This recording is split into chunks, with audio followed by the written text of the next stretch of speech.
بسم اللہ الرحمن الرحیم۔ السلام علیکم عزیز طلباء و طالبات، آپ دیکھ رہے ہیں مہر اجال اکیڈمی۔ آج ہم پڑھیں گے سید احمد شاہ پطرس بخاری۔ حرف آغاز ہے۔ یوں تو آسمان ادب پر بے شمار ماہ و انجم اپنی پوری آب و تاب کے ساتھ جلوہ افروز ہوئے، جن کی شعلہ بیانیاں قابل تحسین و ستائش ہیں۔ سید احمد شاہ پطرس بخاری بھی ایسے ہی درخشاں ہیں جو افق ادب طلوع ہوئے اور علمی ضیاء بن کر سارے جہان ادب کو منور کر دیا۔ ان کے مداحوں اور عقیدت مندوں کی تعداد شمار کرنا ناممکن ہے۔ انہوں نے اردو نثر کو صرف سادگی نہیں دی بلکہ زندگی کی حرارت بھی دی۔ ان کی تحریر میں دھڑکتا ہوا دل اور چلتا پھرتا وجود دکھائی دیتا ہے۔ اسلوب نگارش کی امتیازی خصوصیات، حالات زندگی۔ سید احمد پطرس بخاری 1898 میں پشاور میں پیدا ہوئے۔ میٹرک پشاور سے پاس کرنے کے بعد لاہور آئے، جہاں گورنمنٹ کالج سے ایم اے انگریزی میں کیا اور آنرز کی ڈگری کیمبرج یونیورسٹی سے حاصل کی۔ واپس آ کر کچھ عرصہ گورنمنٹ کالج لاہور میں استاد رہے، پھر آل انڈیا ریڈیو سے منسلک ہو گئے، جہاں ترقی کرتے کرتے ڈائریکٹر جنرل کے عہدے تک پہنچ گئے۔ پاکستان بننے کے بعد گورنمنٹ کالج لاہور کے پرنسپل ہوئے اور آخرکار اقوام متحدہ میں حکومت پاکستان کے مستقل مندوب کی حیثیت سے نیو یارک منتقل ہو گئے، جہاں اس کے سیکریٹریٹ میں اسٹیٹ سیکریٹری جنرل بنا دیے گئے اور اسی عہدے پر فائز تھے کہ 5 دسمبر سن 1958 کو حرکت قلب بند ہو جانے سے وفات ہوئی۔ شوخی روانی۔ ان کی تحریر میں شوخی اور روانی اور بے ساختگی ہے۔ سیدھی سادی بات سے مزاح پیدا کرنا، لفظوں کے الٹ پھیر سے نئے جملے تیار کرنا اور خود کو مزاح کا نشانہ بنا کر دوسروں کو ہنسنے کا موقع دینا ان کا خاص انداز ہے۔ ان کی تحریر کو خالص مزاح کا نام دینا صحیح نہیں، وہ اکثر عام انسانی کمزوریوں کو طنز کا نشانہ بناتے ہیں۔ ان کا کمال یہ ہے کہ وہ تلخی کا احساس پیدا کیے بغیر طنز کا وار کر جاتے ہیں۔ بے ساختہ پن۔ پطرس کی مزاح نگاری میں بڑی بے ساختگی پائی جاتی ہے۔ عملی مذاق یا مسخرہ پن سے گریز کر کے انسان کی فطری ناہمواریوں کو ابھارتے ہیں، بلکہ واقعات کے ذریعے از خود ابھرتی چلی آتی ہیں۔ برآمدے میں آیا تو برآمدے کے ساتھ ہی ایک عجیب و غریب مشین پر نظر پڑی، ٹھیک طرح پہچان نہ سکا، کیا چیز ہے؟ نوکر سے دریافت کیا، کیوں بے، یہ کیا چیز ہے؟ نوکر بولا، حضور یہ بائیسیکل ہے۔ میں نے کہا، بائیسیکل؟ کس کی بائیسیکل؟ کہنے لگا، مرزا صاحب نے بھجوائی ہے آپ کے لیے۔ تحریف نگاری۔ یہ ایک ایسا حربہ ہے جسے مزاح نگار اپنے مقصد کے لیے استعمال کرتا ہے۔ تحریف کسی تصنیف کی اس نقل کو کہتے ہیں جس کی حیت تو اصل کی مانند ہو، لیکن جس میں الفاظ کی تبدیلی سے ایسے معنی پیدا کیے جائیں کہ مزاح کا رنگ پیدا ہو جائے۔ پطرس نے دوسرے حربوں کے علاوہ اس ذریعے سے بھی مزاح پیدا کیا ہے۔ اردو کی آخری کتاب اس کی بہترین مثال ہے اور وہ تحریف نگاری میں بڑی حد تک کامیاب رہے ہیں۔ تحریف نگاری میں پطرس کی بڑی خوبی ہے۔ پطرس بخاری اردو نثر کے پہلے تحریف نگار ہیں۔ انہوں نے اردو کے آخری کتاب اور لاہور کا جغرافیہ کسی صورت میں تحریف کے بلند پایہ نمونے پیش کیے ہیں۔ مثلاً وہ کہتے ہیں، 1-2 غلط فہمیاں ضرور رفع کرنا چاہتا ہوں۔ لاہور پنجاب میں واقع ہے، لیکن پنجاب اب پنج آب نہیں رہا۔ اس پانی دریاؤں کی سرزمین میں اب صرف 4.5 دریا بہتے ہیں اور جو نفس دریا ہے وہ تو اب بہنے کے قابل بھی نہیں رہا۔ واقعات سے مزاح نگاری۔ پطرس بخاری کو سب سے بڑا کمال واقعات سے مزاح پیدا کرنے میں حاصل ہے۔ وہ واقعات کا تانا بانا کچھ اس طرح بنتے ہیں کہ قاری سے ہنسی سنبھالنا محال ہو جاتا ہے، اور اس واقعے کے نتائج اتنے غیر متوقع ہوتے ہیں کہ پڑھنے والا دنگ رہ جاتا ہے۔ پطرس کی واقعہ نگاری کی مثال کچھ یوں ہے۔ بزرگوں سے صبح کاذب کی جتنی نشانیاں سنی تھیں، یہ سویر جو کل میری آنکھ کھلی چیپٹر ہے اس میں سے، ان میں سے ایک بھی کہیں نظر نہ آئی، تو فکر سا لگ گیا کہ آج کہیں سورج گرہن نہ ہو۔ کچھ نہ آیا تو پڑوسی کو آواز دی، لالا جی۔ جواب آیا، میں نے کہا، آج یہ کیا بات ہے، کچھ اندھیرا اندھیرا سا ہے؟ کہنے لگے، تو اور کیا، 3 بجے ہی سورج نکل آئے گا۔ 3 بجے کا نام سن کر ہوش گم ہو گئے۔ مقصدیت۔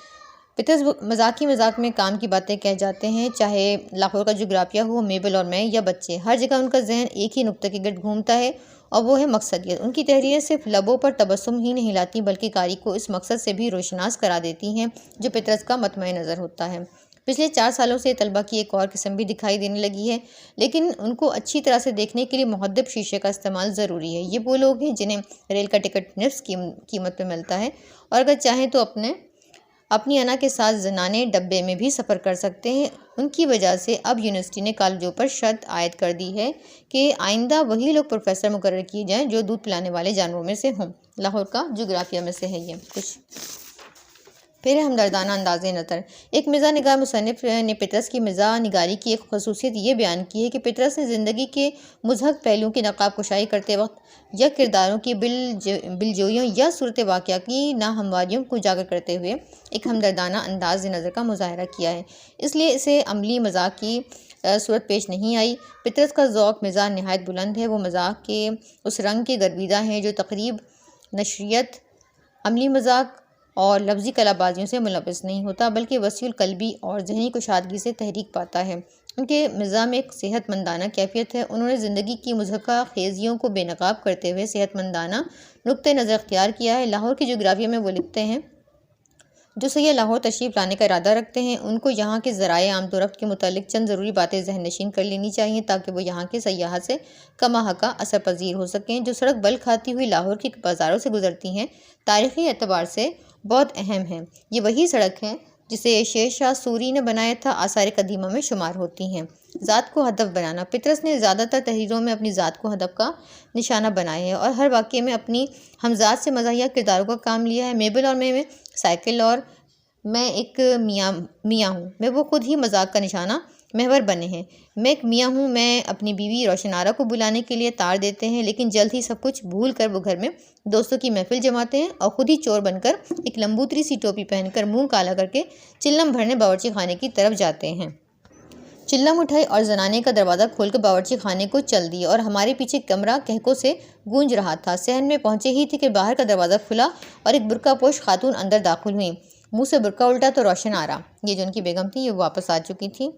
اعتدال پسندانہ روش: پطرس کی مزاح نگاری میں خلوص اور کشادہ دلی ہے۔ اس میں تحقیر، انتقام اور نشریت نہیں بلکہ توازن، اعتدال، شائستگی اور وقار ہے۔ وہ دوسروں پر ہنسنے کے بجائے اپنی ذات پر ہنس لیتے ہیں۔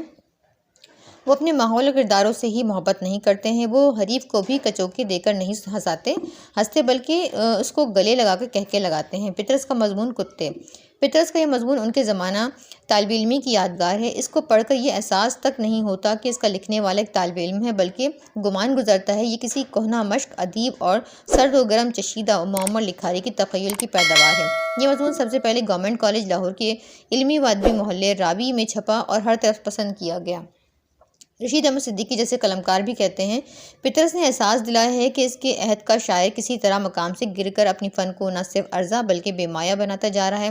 اس عہد کے شاعروں میں وہ تعلیم و تہذیب اور روایتی انداز باقی نہیں رہا جو کبھی ثقافت کا مظہر سمجھا جاتا تھا۔ مغربی انداز: پطرس کے انداز کی بابت عام خیال یہ ہے کہ وہ سراسر مغربی ہیں اور وہ مکمل طور پر مغربی انداز مزاح نگاری سے متاثر ہیں، لیکن یہ خیال صحیح نہیں ہے۔ بقول ڈاکٹر وزیر آغا کہتے ہیں کہ پطرس نے اگرچہ مغربی ادب سے اثرات قبول کیے ہیں، لیکن ان کے موضوعات میں بجز میبل اور میں کہ یہاں پس منظر میں غیر ملکی ہے اور اگر ہر جگہ مقامی خصوصیات کا رنگ کافی نکھرا ہوا ہے اور کہیں اس کا گمان بھی نہیں ہوتا کہ پطرس نے مغربی ادب کی خوشہ چینی کی ہے۔ پطرس نے اردو میں خالص مزاح کی بنیاد رکھی ہے اور انہوں نے مغربی فن مزاح نگاری سے بھرپور استفادہ کیا ہے، لیکن ان کی تخلیقات کا پس منظر مشرقی ہے اور انہوں نے مغربی اثرات براہ راست قبول نہیں کیے ہیں۔ تصانیف میں ہے خطبات پطرس، پطرس کے مضامین، تخلیقات پطرس، ناقدین کی آراء۔ بقول ڈاکٹر وزیر آغا کہتے ہیں کہ پطرس اردو نثر میں خالص مزاح کے سب سے بڑے علمبردار ہیں اور اگرچہ ان کے سوچنے کا انداز اور مزاح نگاری کے حربوں کا استعمال انگریزی اثرات کا غماز ہے، لیکن یہ اثرات اتنے بالواسطہ ہیں اور انہوں نے اپنے معاشرے کے پس منظر کو اس درجہ ملحوظ رکھا ہے کہ ان کی نگارشات خالص تخلیقی ادب کا درجہ اختیار کر گئیں۔ بقول رشید احمد صدیقی کہتے ہیں کہ ممکن ہے بخاری سے کبھی کسی کو تکلیف پہنچی ہو، لیکن اتنا یقین سے کہا جا سکتا ہے کہ ان سے ایک ہی لطیفہ دوسری بار یا کئی بار سننے کی کوفت شاید ہی کسی کو ہوتی ہو۔ تو یہ ہمارا پطرس بخاری پہ تبصرہ کمپلیٹ ہو گیا۔ امید کرتی ہوں کہ آپ کو ویڈیو اچھی لگی ہوگی۔ ویڈیو اچھی لگی ہو تو ایک اچھا پیارا سا کامنٹ کریے اور اپنے دوستوں کے ساتھ شیئر کرنا بالکل نہ بھولیے گا۔ سبسکرائب بھی کر لیں